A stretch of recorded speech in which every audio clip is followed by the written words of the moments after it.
New Year's resolutions, the false promise that we all give ourselves. I think every year of my life, I've set some form of resolution for myself. Sometimes I hit them, don't get me wrong, but usually they are written down and forgotten in a notebook somewhere. A lot of people's resolutions revolve around either their weight or being organized, being more efficient, more optimized people in society. And while I think that's great, I also feel like low-key this past year, like, I don't want to lose weight. I go to the gym enough, like maybe I could go a little bit more, but it's not something to make a resolution over. I'm decently organized. Anyways, today I thought about some resolutions that weren't your traditional resolutions, that weren't revolved around becoming the best version of you. There probably is a better version of me that could exist in the universe. It's probably in the parallel timeline somewhere. I feel like this year I want to focus on small, more emotional, simple resolutions that I think will help shift my mindset to being a better person rather than, you know, going to the gym at 5 a.m. every morning. Also in this video, because it is going to be an advice session as well, I recently got a question that asked, Diva, how the fuck do I start sewing? I'm trying to learn to make clothes and have no idea where to start. If you don't know, I love to sew. Normal Girl Makes Clothes. This channel started with sewing, and I haven't posted a sewing video in a long time, even though I do think they're fun, but you know, I'm not giving tutorials. I was never giving tutorials, but maybe I'll bring it back in the year 2026. Probably will, at least once. I want to make what, we'll get to that. Anyways, let's get into some of these resolutions and then we're gonna get into the advice session. So my first resolution is to stop being so envious. One of my fatal flaws, I would say, is that I am a deeply envious person. You know how they say jealousy is a disease? Well, envious is a disease for me, and bitch, it's fucking terminal. I struggle constantly with seeing people around me or online, and it's typically not like what they have. Unless it's like they have a really nice house, then I will be extremely envious. God, I love a beautiful house. But typically it revolves more around lifestyle and clothing, looks in a way. I think I'm a beautiful person, but you know when you're scrolling on Pinterest and you're trying to find a new makeup look to try and you're just scrolling past hundreds and hundreds of the most beautiful women you've ever seen in your life, and it's like, wow, oh, someone can look like that. Like, I think I am a attractive person, but there is a certain look, like a supermodel, like you know that person gets stuff for free all the time. And that's just a reality that I don't live in. The other area where I would say I am more envious is when it comes to career/YouTube. I have had insane growth over the past year, for me at least. Hitting 20K basically on the dot of being a year on YouTube is crazy, but you can't help but see other people who hit 100K in their first year on YouTube or hit 100K in their first 4 months on YouTube, and they're doing the same thing as you, and it's, what are they doing differently?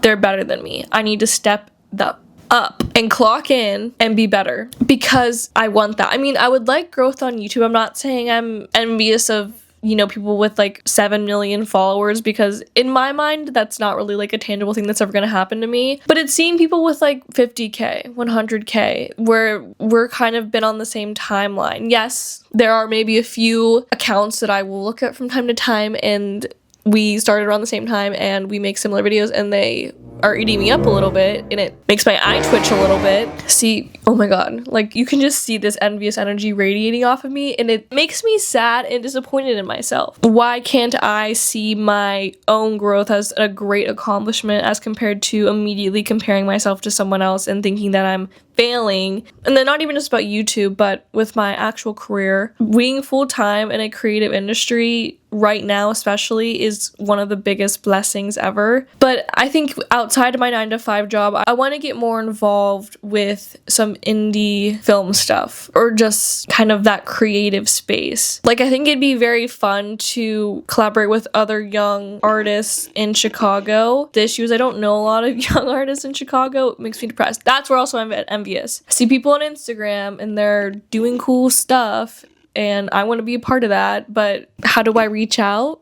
Like, I'm nervous. I see people with creative friend groups, friend circles, and while I love my friends, love those divas, they all work in science-based fields or education, and they're still very creative people, but trying to gather them together so we can make a short film probably wouldn't go over very well. But I can't help but feel that, Will from Stranger Things where he like feels the Vecna in his neck. That's me every time I see a friend group that's artsy and cool on Instagram. Obviously, I can pinpoint this as being deep-rooted insecurity. So for this resolution, to stop being so envious, I think step 1 is to practice every time I see someone that I want to punch in the face because I want their life, that instead of wanting to punch them in the face, I should like the content or appreciate them as a person and then move on. Immediately distract myself, try not to think about it, try to think happy thoughts as fast as I can get them in my brain to have it inspire me rather than make me mad. My next resolution is to print things out more. You might be thinking, what type of resolution is that? Which I agree, but I recently got a printer for Christmas. She's beautiful. The printer has the capabilities to print pictures, so that's definitely a big part of it. I want to print out more pictures. I definitely live fearfully of the world where the cloud just disappears, or what if I lose my phone and then I don't have any of my pictures from the last 3 years. I print out stuff occasionally, but now that I have a printer, I will be able to print out my photos.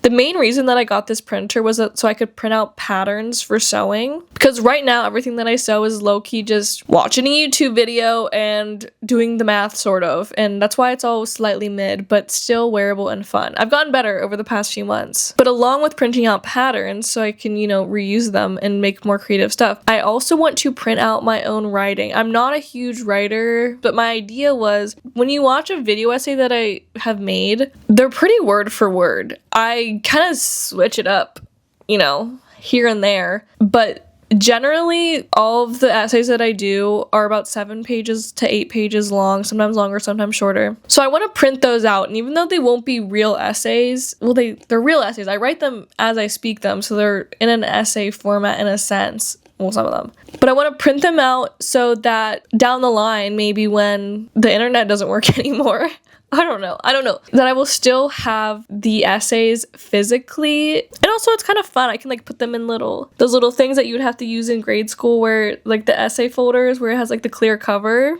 That's so cute. My next resolution, a social media resolution, I'm just gonna start watching random shit to stop the infinite scroll. I deleted TikTok after I finished doing my last video essay where I talked about the ads everywhere, because I was like, F that. So I haven't had TikTok for about 2 weeks-ish, maybe a little bit longer. Yesterday, I read a whole book in one sitting, but because I read a whole book in one sitting, I was like, I deserve some scroll time, because I kind of didn't have anything else to do yesterday. It was 8 p.m. and I'm like, well, I read a whole book. I guess I could have started another one, but I made dinner. It wasn't the vibe. I was like, I need to scroll. So I downloaded TikTok for about 2 hours, and I was so agitated by how unsatisfied I was. I feel this way sometimes with YouTube when I'm scrolling on the YouTube homepage, browsing, and nothing looks interesting. My algorithm is cut between Roblox videos, which I enjoy, but sometimes it's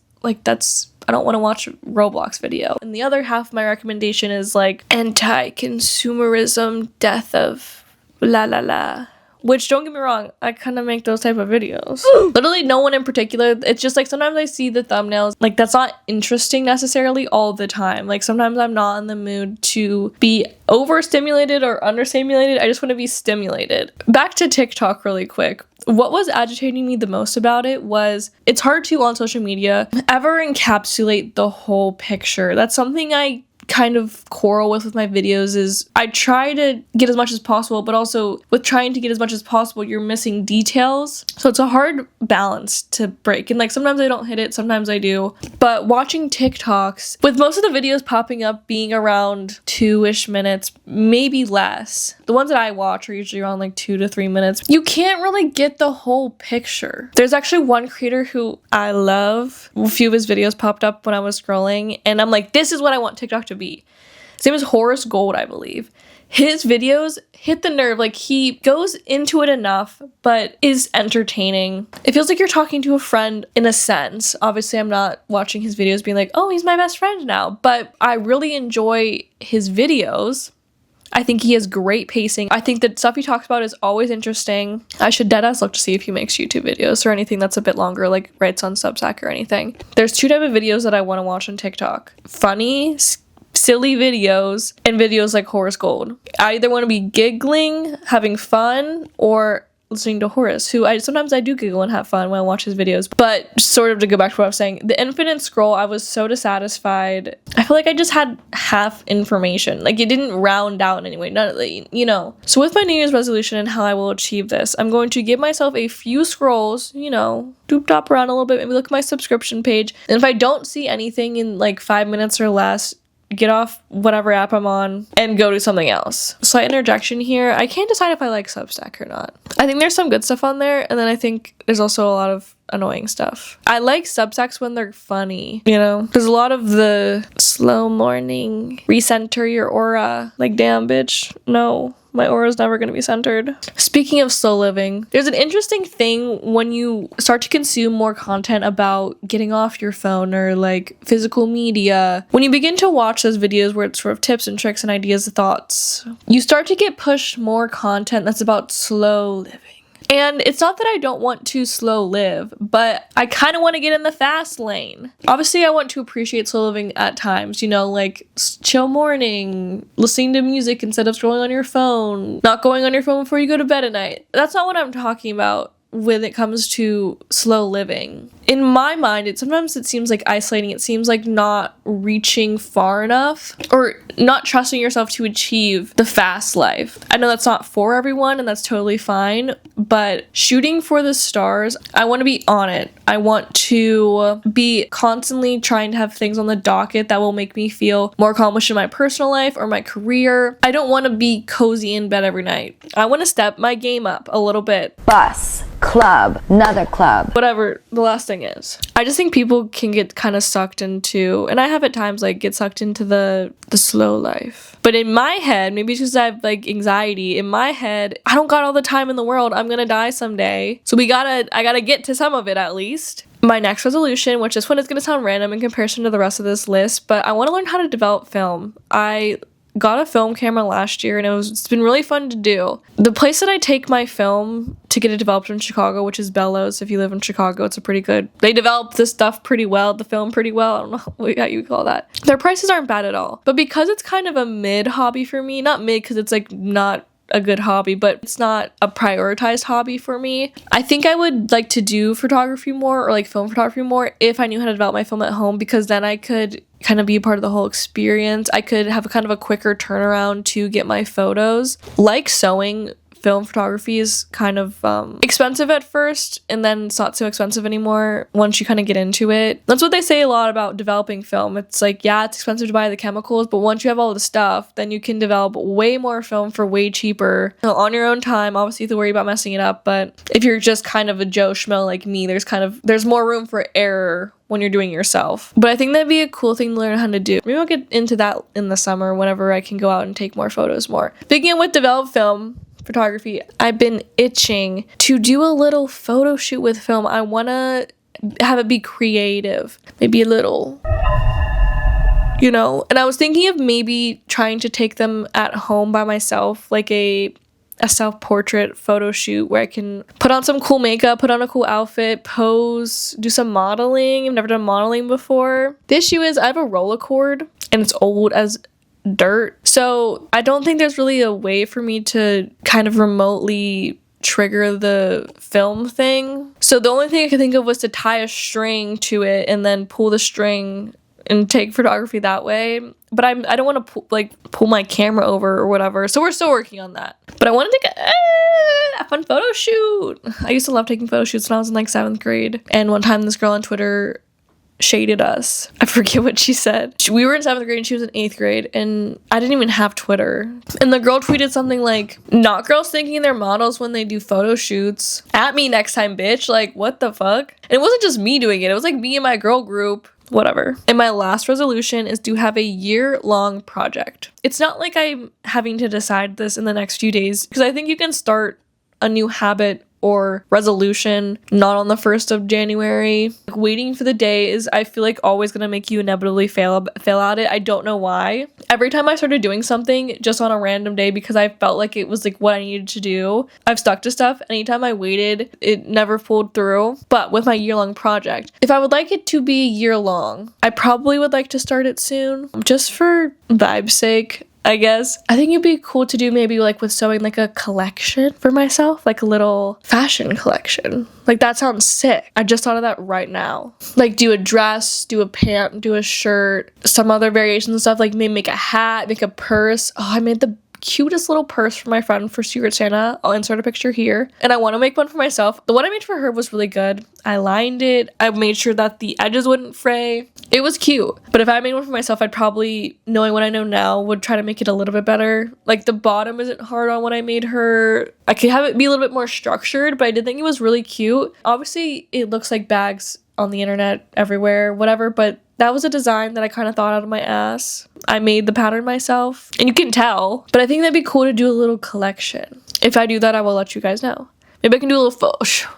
Everything's coming together. I could do a photo shoot with my collection, but this is a year-long project, so the photo shoot would have to happen next year. So that gives me a lot of time to figure out how to take film photos of myself. Let's real quick get into the little advice session. As I said earlier, a person asked how to start sewing when you have no clue how to do it or where to start. I'll give you a little bit of my sewing journey, and then I can say what I think helps and hurts, and kind of a way to get into it. So with sewing, I started out, I didn't even realize, because I didn't know anything about sewing, that I actually started with a mending machine that was, I think, $85. And the mending machine did the absolute bare minimum. You couldn't even adjust the tension. So as I began to understand where my machine was really lacking, and as I had a better idea of how I was actually sewing, then I realized that I should get a better machine. Because I think if I would have started on my machine I have now, which is not a complicated machine at all, it's kind of like intermediate, I think I would have been a little bit more overwhelmed. Maybe I would have gotten better at sewing faster because of its various capabilities. Like the mending machine, it can't even do a buttonhole, but it did what it needed to do. It helped me be able to mend my shirts. It helped me be able to hem my pants. I could make little pieces that didn't require too complex of stitches. I think tip number 1 would be don't spend so much money on the actual machine. While I would say that the mending machine is a good choice, you can also just get a sewing machine off of Facebook Marketplace or eBay. If you don't know how to do literally anything with sewing, try to find an easy to intermediate machine to start on, or else you're just gonna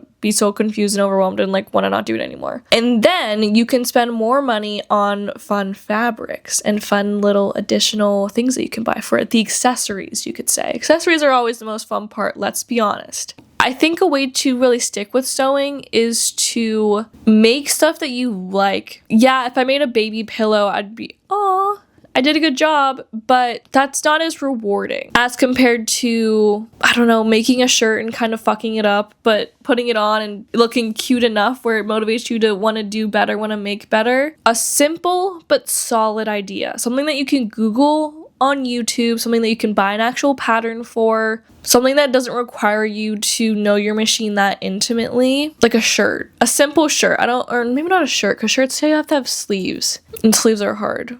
I learned that the hard way when I made my Bella Baxter Halloween costume last year, which turned out really good if I say so myself, for using a mending machine. Like I cooked with that one. It took me like a few days. But you also, with sewing, really have to deeply ingrain into your brain that you're not going to be very good at it at first, which might sound contradictory to what I said, where I was talking about instant gratification, but you can still get that gratification without being that good at it, if that makes sense. Just like by tailoring a shirt, by tailoring some pants, by adding a fun little decal or like a patch on something to make it more unique and creative to you without being too over your head. Final tip, go to the fabric store near you. Walk around, kind of touch the fabric, smell the air of the fabric store, the craft store. It smells like glue and paint and stuff. And see if you can kind of envision yourself making and wearing clothes. Buy the fabric, get the machine, get a roller cutter. This is a roller cutter for sewing also, if you didn't know. Get a roller cutter, get a mat. I think that's kind of all you would need when you first begin. It's gonna be kind of pricey at first,